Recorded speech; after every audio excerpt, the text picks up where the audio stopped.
Bonsoir à tous et à toutes. Nous sommes mercredi 19 novembre 2025 et il est 19h30. Et c'est toujours l'automne, mais l'hiver semble faire une percée cette semaine. Et après ces 3 dernières semaines sur le thème du corps de Christ, la première semaine c'était Père, rends-nous un. La deuxième semaine, chacun de nous est une partie de ce corps avec Sandrine. Et puis en troisième semaine, c'était afin que le corps de Christ puisse être édifié. Ce quatrième cours de la série numéro 7 s'intitule Autorité, foi et amour. Donc vous avez dû recevoir dans le WhatsApp le document PDF pour pouvoir suivre le cours. J'ai amené quelques petites modifications, mais vous pourrez le suivre.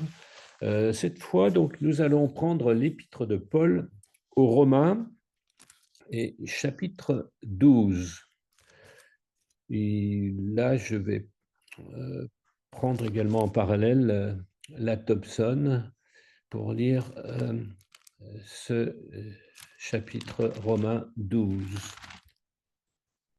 qui commence ainsi. Je vous encourage donc, mes frères, au nom de toute la magnanimité de Dieu, à offrir votre corps comme un sacrifice vivant, saint et agréé de Dieu. Vous pouvez suivre dans vos versions. Voilà quel sera pour vous le culte conforme à la parole. Et au verset 2, ne vous conformez pas à ce monde-ci, mais soyez transfigurés, par le renouvellement de votre intelligence pour discerner quelle est la volonté de Dieu, ce qui est bon, agréable et parfait. Et le verset 3, sur lequel nous reviendrons à plusieurs reprises au cours de ce cours, par la grâce qui m'a été accordée, je dis à chacun d'entre vous de ne pas entretenir de prétention excessive, mais de tendre à vivre avec pondération, chacun selon la mesure de la foi que Dieu lui a donnée en partage. En effet, tout comme il y a une multitude de parties dans notre corps qui est un seul, et que toutes les parties de ce corps n'ont pas la même fonction, ainsi, nous, la multitude, nous sommes un seul corps dans le Christ et nous faisons tous partie les uns des autres. Et ça, c'est bien, on retrouve là bien le thème de ces 4 séances sur le corps de Christ. Verset 6, mais nous avons des dons différents de la grâce, selon la grâce qui nous a été accordée. Si c'est de parler en prophète, que ce soit dans la logique de la foi. Si c'est de servir, qu'on se consacre au service. Que celui qui enseigne se consacre à l'enseignement. Au verset 8, celui qui encourage à l'encouragement, que celui qui donne le fasse avec générosité, celui qui dirige le fasse avec empressement, celui qui exerce la compassion avec joie.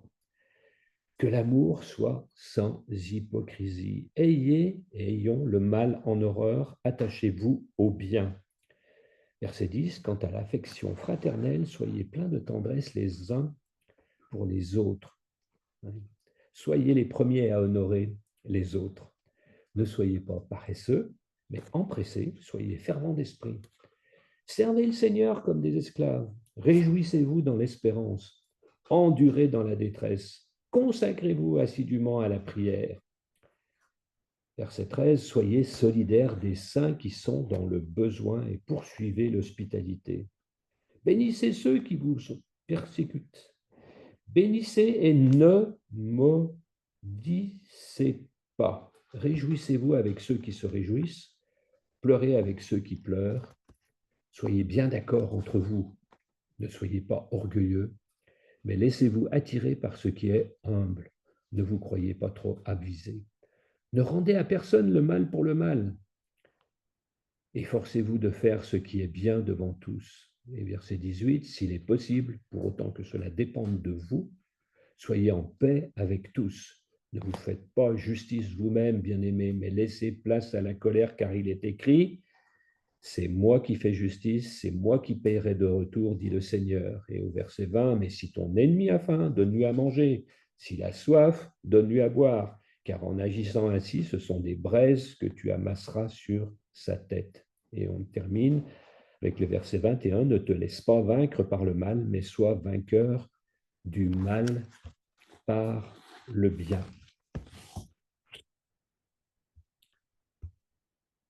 Voilà, cette lecture de ce chapitre important.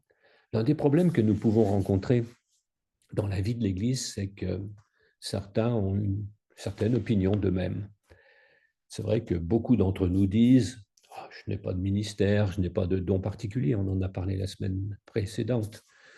Dieu ne peut pas m'utiliser d'une façon particulière. En réalité, nous avons déjà vu précédemment que nous avons tous un ministère et tous nous avons des dons. Dieu veut que nous réalisions que c'est afin de s'aimer mutuellement, de nous soutenir mutuellement, de prendre soin des autres, de nous entraider et ainsi de nous édifier mutuellement dans l'amour pour être des témoins véritables de son amour, de sa vie et de sa puissance dans le monde où il nous a placés.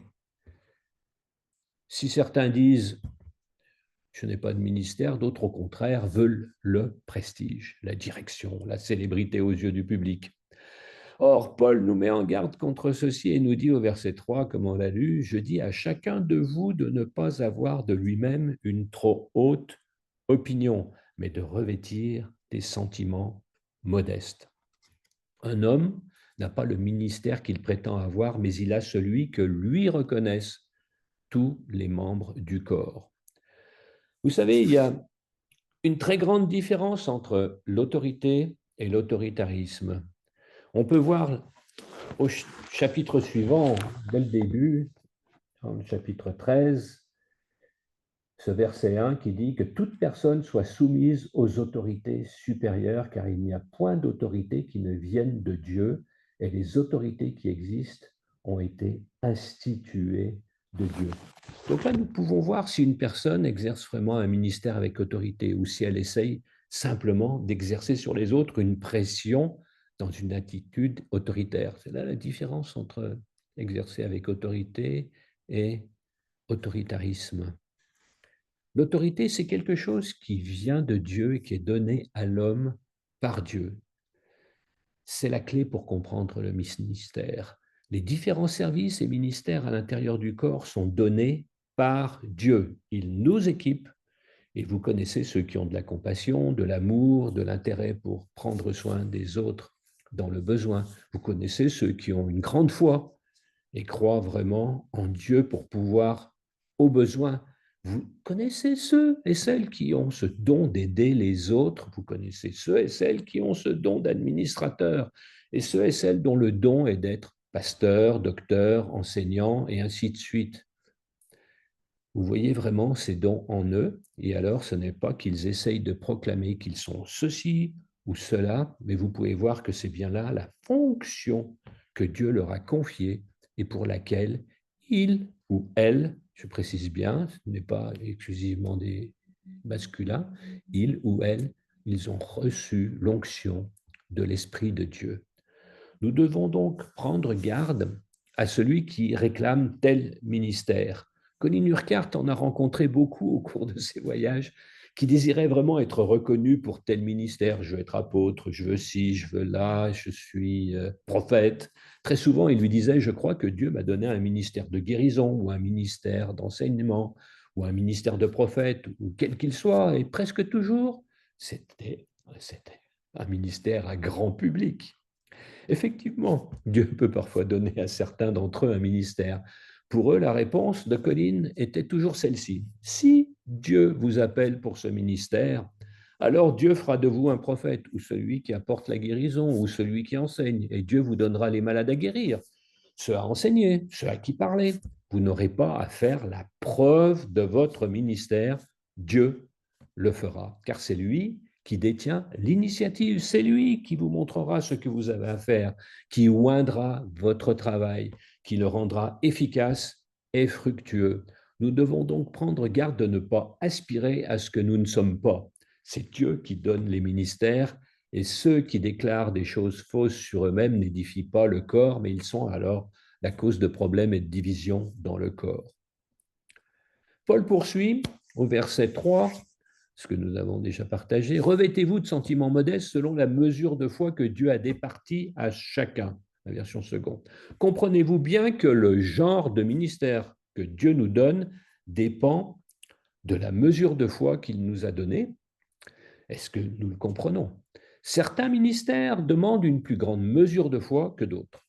Mais à tous, il nous a donné la mesure de foi dont nous avons besoin pour le ministère précis auquel il nous a appelés. Puis Paul poursuit en parlant du corps du Christ au verset 4, car comme nous avons plusieurs membres dans un seul corps et que tous les membres n'ont pas la même fonction, verset 5, ainsi nous qui sommes plusieurs, nous formons un seul corps en Christ et nous sommes tous membres les uns des autres. Voilà ce que nous avons évoqué au cours de ce 7e chapitre. Nous qui sommes plusieurs, nous formons un seul corps, le corps de Christ. Ceux qui constituent l'Église, ce sont ceux qui vivent en Christ, ceux qui connaissent leur riche héritage. Alléluia. Et chaque membre appartient à tous les autres. Réalisons-nous que nous ne nous appartenons pas. Nous appartenons à Dieu car il a payé le prix pour nous avec le sang de Jésus et aussi nous appartenons les uns aux autres. Dieu nous a donné à ceux de l'Église, de la communauté ou du groupe auquel nous appartenons. Alors voyez-vous le lien profond que Dieu désire voir grandir en vous? Nous ne sommes pas seulement des personnes qui se réunissent ensemble pour une étude biblique une fois par semaine. Dieu veut voir un véritable lien d'amour, d'unité et de communion entre nous. Il veut que nous concrétisions cela par la façon dont nous nous aimons, prenons soin les uns des autres, nous servons mutuellement et pourvoyons mutuellement à nos besoins. Dieu veut que nous soyons vraiment cet ensemble de personnes attentionnées qui sera un témoignage pour les autres. Donc, nous ferons un seul corps en Christ et nous nous appartenons tous les uns aux autres. Puis Paul, à nouveau, dans les versets suivants, nous parle des dons. Les dons des ministères vont ensemble. Au verset 6, nous avons des dons différents selon la grâce qui nous a été accordée. Si c'est le don de prophétiser, c'est la façon particulière dont Dieu a utilisé telle personne. Laissons-la donc l'exercer, ce don, en fonction de sa foi. On a besoin de faire confiance à Dieu, n'est-ce pas, pour dire à haute voix une prophétie, c'est être fidèle à ce qu'il nous a mis sur le cœur. Si c'est le don de servir, laissons-le servir. N'ayez aucune haute opinion de vous-même. Ne pensez pas non plus, je ne suis qu'un serviteur, car c'est là un ministère glorieux. Jésus est venu comme serviteur. Il a dit, je suis venu non pour être servi, mais pour servir. C'est là ce verset dans Marc 10, verset 45. Si votre ministère vous apparaît comme celui de serviteur, eh bien c'est celui de Jésus. Oui, Jésus est venu comme prophète et comme docteur, mais il est venu aussi comme serviteur. Ne dites pas je ne suis qu'un serviteur, mais dites plutôt je remplis le ministère de Jésus. On est au verset 7 et 8. Si telle personne a le don d'enseigner, laissons-la enseigner. Si elle a le don d'encourager ou d'exhorter, laissons-la encourager, exhorter. Ne trouvez-vous pas merveilleux d'avoir dans votre église, dans votre groupe ou votre communauté des personnes qui vous encouragent toujours? Oui, elles vous encouragent à vous voir tel que Dieu vous a rendu, c'est-à-dire une nouvelle créature, une personne vivant en Christ, héritant des promesses de Dieu, une personne aimée de Dieu. Et elles sont toujours là quand vous avez le plus besoin d'aide pour vous ramener vers le Seigneur et vous dire, allons, détourne tes yeux de toi-même, reporte-les sur le Seigneur. Tu n'es pas seul, je suis avec toi et je suis prêt à t'aider, à me tenir près de toi dans cette difficulté, à prier avec toi et pour toi. Il y a tant de manières différentes de remplir ce ministère d'encouragement. C'est un ministère vraiment formidable. Prenons le verset 8. Si cette personne a un ministère d'encouragement, comme nous l'avons vu, ou d'exhortation, laissons-la encourager et que celui qui donne aussi le fasse avec libéralité. Si Dieu vous a donné de l'argent et beaucoup de ressources, vous n'êtes pas propriétaire de cet argent, c'est le sien. Difficile de comprendre cela. Il ne va pas nécessairement vous dire va et donne tout, mais plutôt utilise-le, donne généreusement sous ma direction, donne à ceux à qui je te le dis. Et bien sûr, avec la même mesure que vous donnez, vous recevrez. C'est ce verset dans Luc 6, verset 38. Vous n'avez pas plutôt donné que Dieu vous donne déjà plus en retour. Une bonne mesure, serrée, pressée et débordante, comme le dit ce verset. Car si vous êtes fidèle pour donner, Dieu vous donnera encore bien plus, afin que vous ayez toujours plus à donner. Ici, nous parlons de l'argent, mais ce même principe est tout aussi vrai dans tous les autres domaines. Si nous contribuons à pourvoir aux besoins des autres en les aimant, en prenant soin d'eux, en donnant de notre temps, Paul dit, faites-le, verset 8, faites-le généreusement, sans rechigner, avec bonne volonté et joyeusement. Et si cette personne a un don de direction, laissons-la gouverner avec diligence. Oui, pour une situation donnée, Dieu suscite de véritables dirigeants. De plus, nous en avons souvent une fausse image dans l'Église. Vous pouvez fort bien voir un homme établi en position de dirigeant sans qu'il ait un ministère de direction. La direction doit s'exercer sous l'onction de l'Esprit de Dieu pour conduire le peuple de Dieu là où Dieu veut qu'il aille. Toujours au verset 8, que celui qui pratique la miséricorde, on peut dire aussi la compassion, qu'il le fasse avec joie. C'est un ministère que nous avons parfois tous à remplir, être aimant et miséricordieux, car en apprenant à grandir ensemble, en apprenant à nous aimer les uns les autres, nous allons être forcément blessés ou nous allons en blesser d'autres. Nous savons tous combien notre nature humaine, elle est fragile, et c'est cela, n'est-ce pas, qui retient certains d'être vraiment prêts d'aimer, la peur d'être blessé. Savez-vous que ceci retient même beaucoup de personnes de laisser Dieu les aimer? Ils pensent que Dieu va les blesser, mais non, l'amour de Dieu n'est pas ainsi. Son amour, comme il est dit à 1 Jean 4, 18, son amour parfait bannit toutes les appréhensions, toutes les craintes, toutes les peurs. Bien sûr, il y aura peut-être des moments où vous blesserez les autres et ils auront besoin de vous pardonner, et où les autres vous blesseront et vous aurez besoin de leur pardonner. Dieu donne à certains le ministère de conduire les hommes au pardon de Dieu, à la compréhension de sa grâce et à découvrir sa paix dans leur vie. Et dans ce sens-là, je ferai un parallèle avec le livre que Flo a publié sur le pardon. Et comprenez bien, ce ministère est important dans une église. Beaucoup de personnes ne font partie d'une assemblée que parce qu'elles recherchent la paix avec Dieu et ne l'ont réellement encore jamais trouvée. Elles ont besoin de savoir que Dieu les aime, les accepte vraiment, leur pardonne et leur fait grâce. Quelle que soit la circonstance où vous ayez à pardonner, à être miséricordieux, Paul nous dit au verset 8, faites-le avec joie. Et il poursuit, verset 9, que l'amour soit sans hypocrisie, ayez le mal en horreur. Attachez-vous fortement au bien. Et verset 10, par l'amour fraternel, soyez pleins d'affection les uns pour les autres. Alors dans ce groupe, êtes-vous plein d'affection et vraiment dévoués, dans le groupe où vous êtes, dévoués les uns aux autres?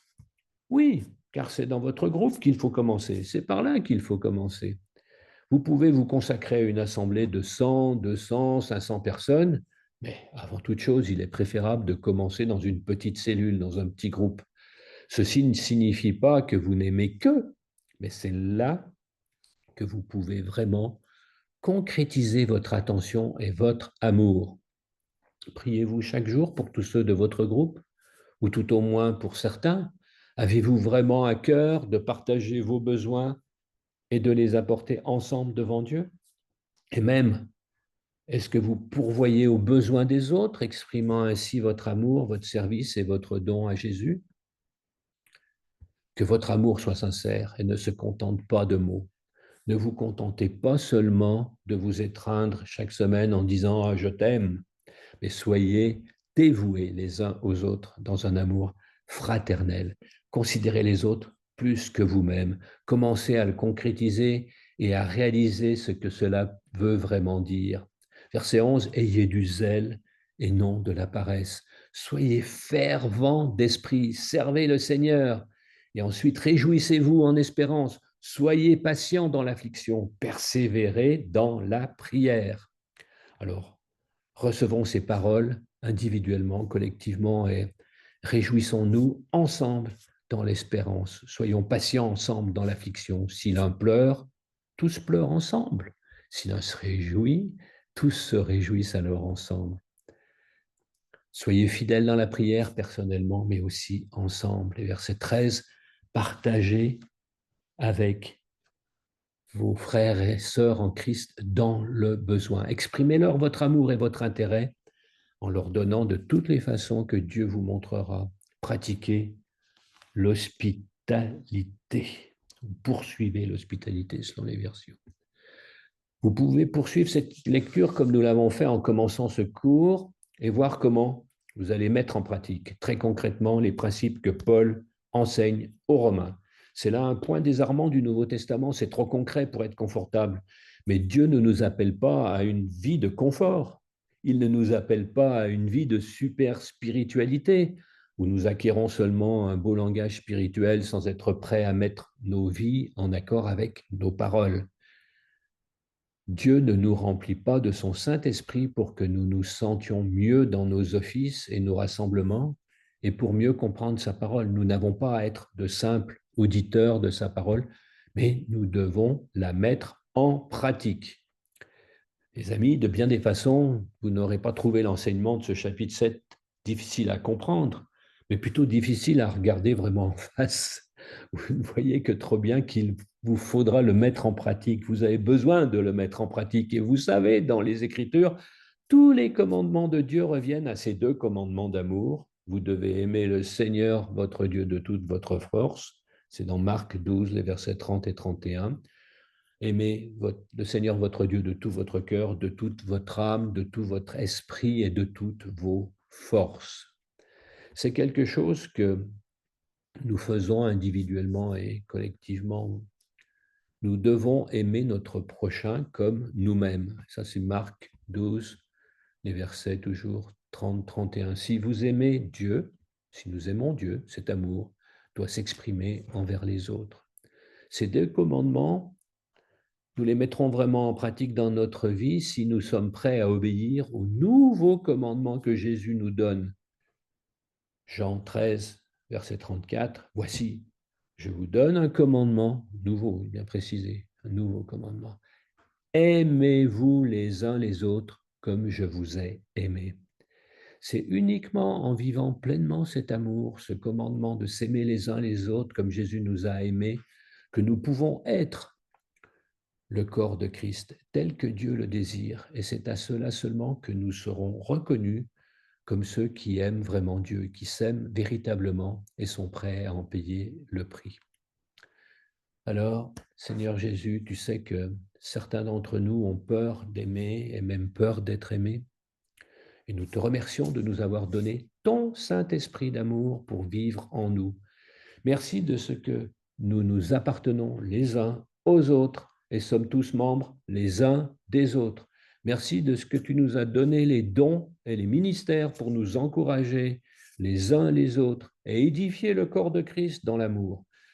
Alors nous prions que tu nous unisses toujours plus par la puissance de ton esprit, afin que nous ne nous contentions pas d'enseigner, d'être enseignés, mais que nous grandissions dans l'amour, sans crainte de montrer cet amour, ce soin et cet intérêt pour chacun, dans le nom de Jésus. Amen. Alors, nous avons terminé la première partie du cours. La semaine prochaine, mercredi 26, nous partagerons donc les questions, les réflexions, les interrogations sur les 4 cours de cette série sur le corps de Christ. Alors maintenant, je voudrais aborder les questions que vous avez reçues également donc en même temps que le libellé de ce cours. La première question, c'est quelque chose que nous avons déjà vu dans Romains 12, 3. Dieu donne les ministères et nous avons vu que nul homme ne peut s'attribuer à lui-même un ministère, car il est dit, je dis à chacun de vous de n'avoir pas de lui-même une trop haute opinion, mais de revêtir des sentiments modestes selon la foi, la mesure de foi que Dieu a départie à chacun. Et puis on va prendre Philippiens 2, les 5 premiers versets. Je laisse le temps d'accéder au texte. S'il n'y a donc quelque encouragement dans le Christ, s'il y a quelque réconfort de l'amour, s'il y a quelque communion de l'esprit, s'il y a quelque tendresse et quelque magnanimité, comblez ma joie en étant bien d'accord, ayez un même amour, une même âme, une seule pensée. Ne faites rien par ambition personnelle, ni par vanité, avec humilité au contraire. Estimez les autres supérieurs à vous-même, que chacun, au lieu de regarder à ce qui lui est propre, s'intéresse plutôt aux autres. Ayez entre vous les dispositions qui sont en Jésus-Christ. Donc pour résumer, ce passage, c'est ne rien faire par esprit de parti ou par vaine gloire. La question numéro 2 nous interroge sur l'autorité. Nous n'agissons pas avec notre propre autorité. Remarquez comment l'autorité de Jésus était perçue dans son ministère. Si nous regardons dans Matthieu 8, les versets 5 à 13, je vous laisse aller dedans.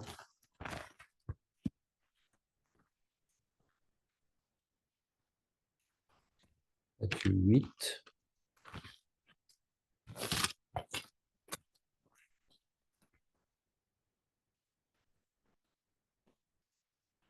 C'est l'histoire de Jésus et du centurion de Capharnaüm.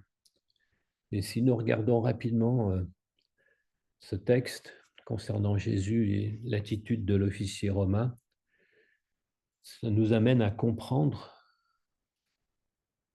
que Jésus est interpellé au sujet de son autorité pour guérir à distance le serviteur malade. Et puis, si nous allons dans Jean 7, les versets 16 à 18 qui disent « Les Juifs étaient tous étonnés et se demandaient comment peut-il connaître à ce point les Écritures sans avoir jamais étudié ?» Et Jésus leur répondit « Rien de ce que j'enseigne ne vient de moi. J'ai tout reçu de celui qui m'a envoyé, c'est-à-dire son Père. » Alors pourquoi Jésus avait-il de l'autorité? L'autorité signifie avoir le pouvoir, le droit de commander. C'est ce que nous voyons dans ce passage à propos de Jésus et du centurion. Centurion qui avait le pouvoir et le droit de commander. Et de la même façon, il interpelle Jésus en demandant à ce que, à distance, son serviteur soit guéri. Jésus parlait et enseignait avec puissance et le droit de s'exprimer. Il est clair que ses paroles étaient empreintes de conviction et de force. En tant que fils de Dieu, il avait à la fois le pouvoir et le droit de parler au nom de Dieu et d'indiquer au peuple la voie à suivre. Dans Marc, le premier chapitre, versets 21 à 28,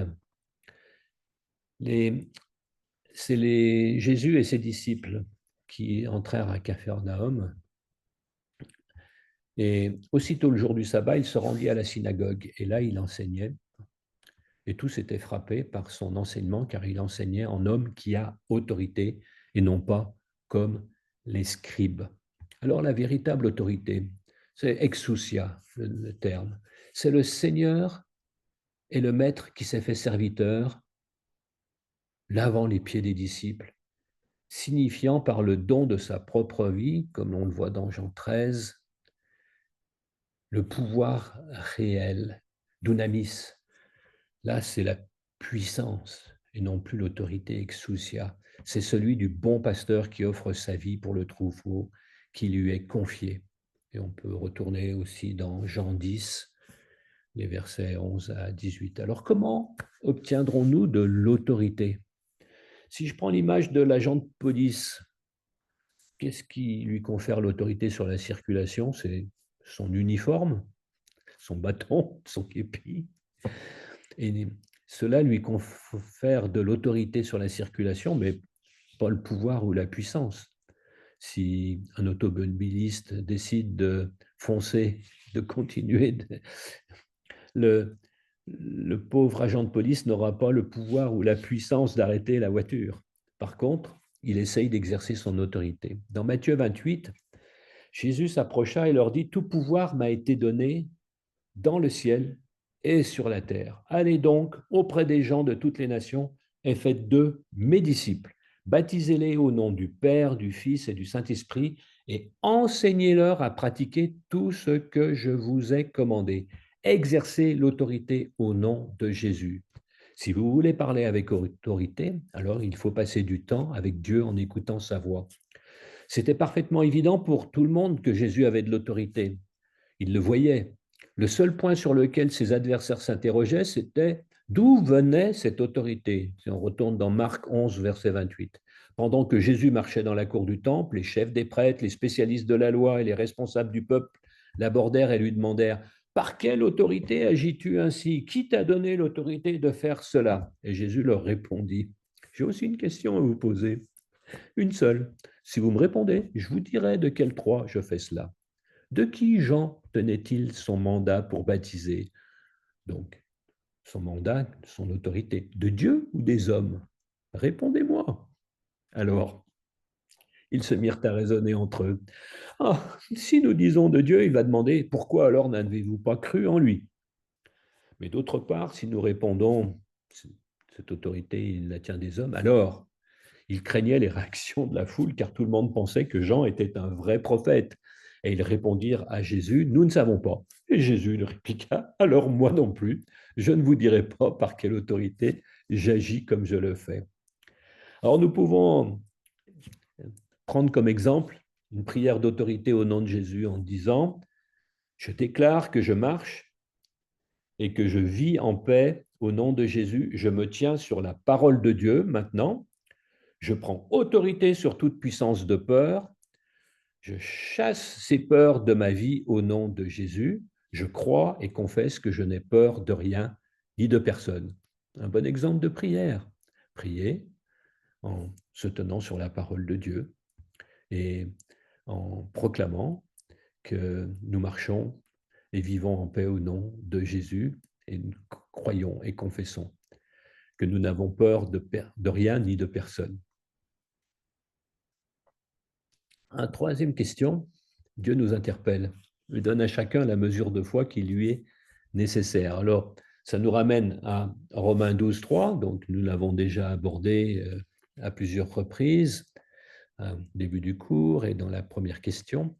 Et puis, une référence qui est Hébreux 11, 6, qui nous dit: « Sans la loi, il est impossible de lui être agréable, car celui qui s'approche de Dieu doit croire qu'il existe et qu'il récompense ceux qui se tournent vers lui. » Dieu veut que nous grandissions aussi dans la foi. Regardons Luc 17, les versets 5 et 6, où une question donc de foi. Les apôtres dirent au Seigneur: « Augmente notre foi. »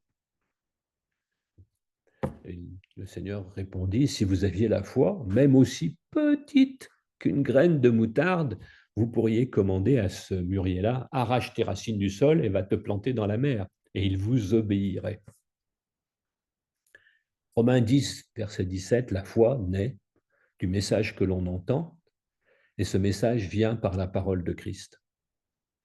Une autre version de ce que nous connaissons habituellement, où la foi naît de ce que l'on entend, et ce que l'on entend vient de la parole de Dieu.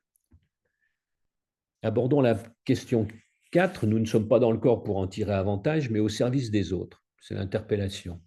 Et alors, nous pouvons aller voir dans Romains 12, les versets 4 à 5, « Car comme nous avons plusieurs membres dans un seul corps, et que tous les membres n'ont pas la même fonction, verset 5, ainsi, nous qui sommes plusieurs, nous formons un seul corps en Christ, et nous sommes tous membres les uns des autres.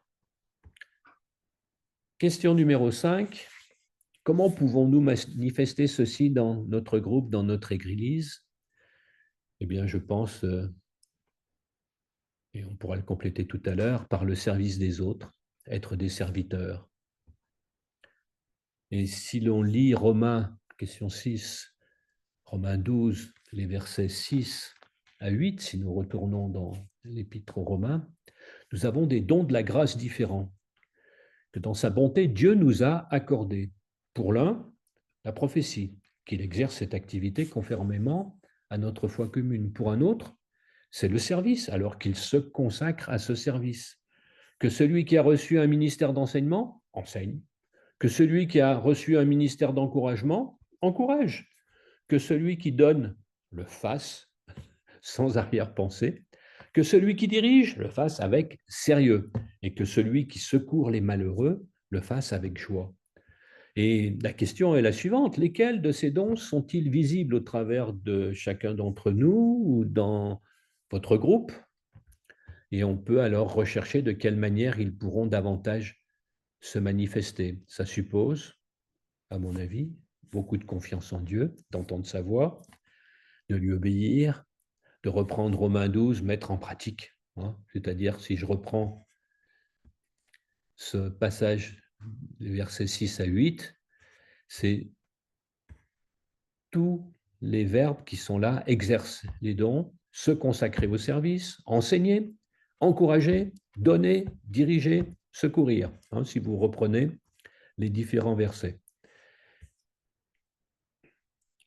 Et enfin, donc, la dernière question, ce mois, nous avons vu que la chose indispensable sans laquelle rien de cet enseignement ne sera efficace, c'est l'amour, puisque le titre de cette quatrième partie, c'est la foi, l'autorité et l'amour.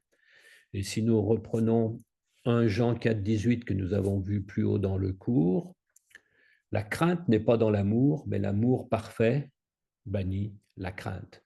Car la crainte suppose un châtiment et celui qui craint n'est pas parfait dans l'amour. Alors, le reste du chapitre 12 que nous avons lu tout à l'heure, à partir des versets 9 et suivants, nous donne des manières pratiques d'exprimer notre amour. Et nous pouvons regarder de quelle manière nous pouvons appliquer cet enseignement dans le groupe, dans nos relations avec les autres chrétiens. Verset 9, que notre amour soit sincère. Ayons donc le mal en horreur, comme on l'a lu tout à l'heure.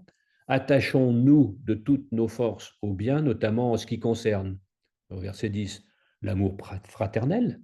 Soyons pleins d'affection les uns pour les autres. L'estime mutuelle, soyons les premiers à la manifester. Verset 11, l'ardeur, ne soyons pas paresseux, nonchalants. Ensuite, l'esprit, soyons bouillants. Et puis, en ce qui concerne le Seigneur, soyons de bons serviteurs. En ce qui concerne l'espérance, au verset 12, qu'elle soit notre joie. L'épreuve, qu'elle nous trouve plein d'endurance. La prière, prions avec persévérance. Et puis, au verset 13, les besoins de ceux qui font partie du peuple saint. Alors, nous devons en être solidaires, toujours prêts à pratiquer, c'était précisé tout à l'heure aussi, l'hospitalité. Verset 14, demandons à Dieu de faire du bien à ceux qui nous persécutent. Oui, demandons du bien pour eux, ne demandons pas du mal. Oh, dans ce monde. Et verset 15, partageons la joie de ceux qui sont dans la joie, les larmes de ceux qui pleurent. Ayons les uns pour les autres une égale considération. Ne visons pas à ce qui est trop haut, mais laissons-nous attirer par ce qui est humble. Ne nous prenons pas pour des sages. Et on a une invitation pour une étude plus approfondie, à étudier Romains 12 en détail, tel qu'on a essayé de le faire un petit peu, là, de l'énumérer, et de voir de quelle façon concrète les chrétiens exprimaient leur amour mutuel et étaient attentifs au monde. Voilà, donc ce cours est maintenant terminé.